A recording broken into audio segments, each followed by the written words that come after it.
Robert Spencer here for Jihad Watch.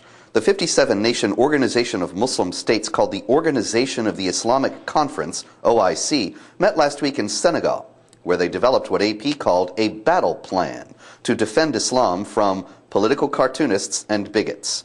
No, I am not making this up. They are not working against the violent supremacists who have allegedly hijacked their religion. Apparently no battle plan is needed against them.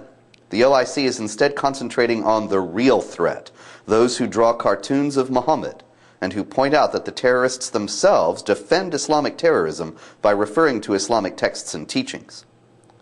Muslims are being targeted by a campaign of defamation, denigration, stereotyping, intolerance, and discrimination, explained Ekmeledine Isanolu, the OIC Secretary General.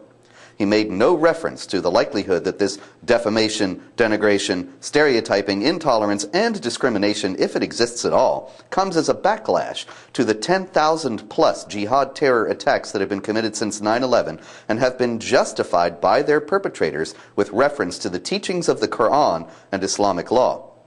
If Isanolu and the OIC had the courage and honesty to begin a genuine worldwide effort to counter this use of Islamic tradition to justify violence, they would find that this defamation, denigration, stereotyping, intolerance, and discrimination would miraculously melt away.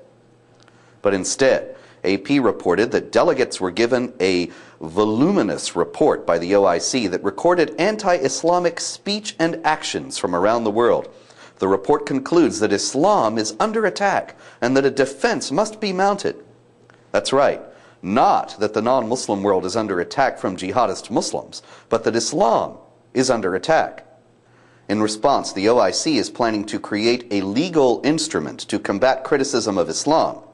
Islamophobia, declared Isanolu, cannot be dealt with only through cultural activities, but through a robust political engagement. What do you think he has in mind by a robust political engagement? Well, of course, restrictions on freedom of speech.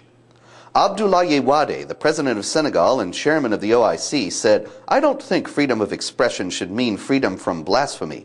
There can be no freedom without limits." Well, true enough, but the Senegalese president's words and the OIC's legal instrument threaten the foundation of free society. Once you declare that one group is off limits for critical examination, or say that those people must at all costs not be offended, or if they are, they're perfectly within their rights to stone or lash or imprison or kill the offender, then you have destroyed one of the foundations of free inquiry. In a free society, people with differing opinions live together in harmony, agreeing not to kill one another if their neighbor's opinions offend them. If offensive speech had been prohibited in the 1770s, there would be no United States of America, and that is one of the reasons for the First Amendment to the U.S. Constitution. Whenever offensive speech is prohibited, the tyrant's power is solidified. That's no less true in this case, although the tyrant in question is of a different kind. This is especially important since Islamic spokesmen brand as offensive to Islam any inquiry into the use of Islamic teachings by the jihadists.